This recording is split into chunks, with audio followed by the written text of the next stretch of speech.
A great dinner and a beautiful restaurant was exactly what they needed. He could charm her the way he hadn't before. This would be different from their breakfasts at home. This would be their first date. He heard Trinity's heart quicken beside him.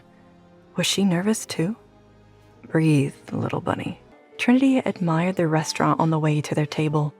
She looked impressed until she noticed the patrons glaring at them from the lobby.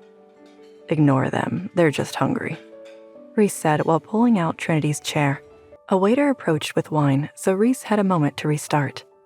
He said, I'm sure I could handle whatever came our way, but goddess forbid. If something happened, I needed our pack by our side.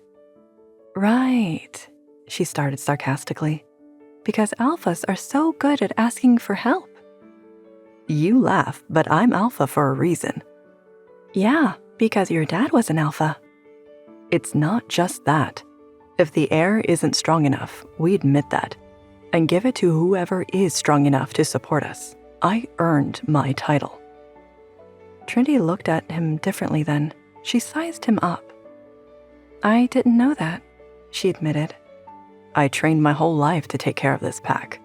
The only reason that rogue hurt you on the mountain is because he had such a head start on me. I only needed 10 more seconds to stop him, but I didn't have that time. He glared into his wine glass.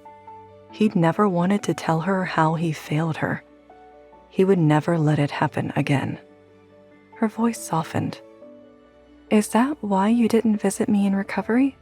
You blamed yourself? I know you blame me, but I never blamed you, he said.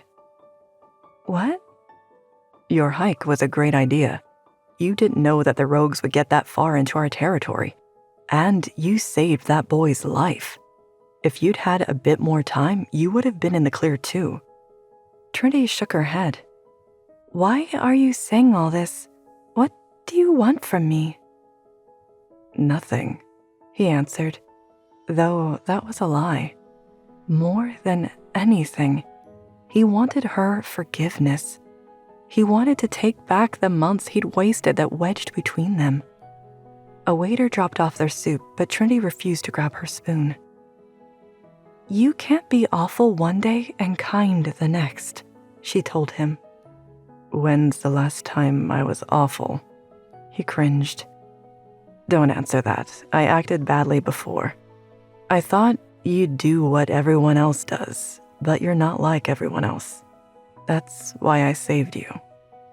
It's easier to save me than find a new mate, she said. His temper flared. Why was she being so difficult? We only get one mate, he told her. Has anyone ever tried finding a second one? He huffed. No, that's not how wolves are. Good thing I'm not a wolf then, she said, finally reaching for her soup spoon. His growl shook their wine glasses. You wouldn't dare. But you would. You only want me when it's convenient for you. How long until you get bored and reject me again? How long until you do the same? He snapped. You act like I'm the only one resisting, but you've run away and complained. You kicked me out of your room. Because you rejected me. I ran to get space to process this, and you refused. I was terrified, but I still got dressed for you. I tried to connect with you. And what did you do? You rejected me again. How can I trust you after all that? His cheeks burned with shame.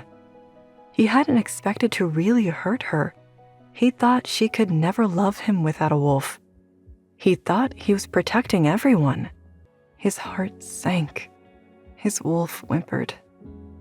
A new tension took its place, a simmering heat that flared with every giggle and flutter of her eyelashes. His wolf was firmly at attention as he led Trinity to the car with a hand on her back. The heat between them warped time. The drive home felt too quick and endless at the same time. He needed to touch her. He needed this to be more than one night of peace. He led her to the house elevator. Neither of them pressed a floor button. His fingers danced on her hip, and she shivered into the touch. He had to ask. "Do you feel it too?" "Feel what?" she asked, but she sounded as breathless as he felt.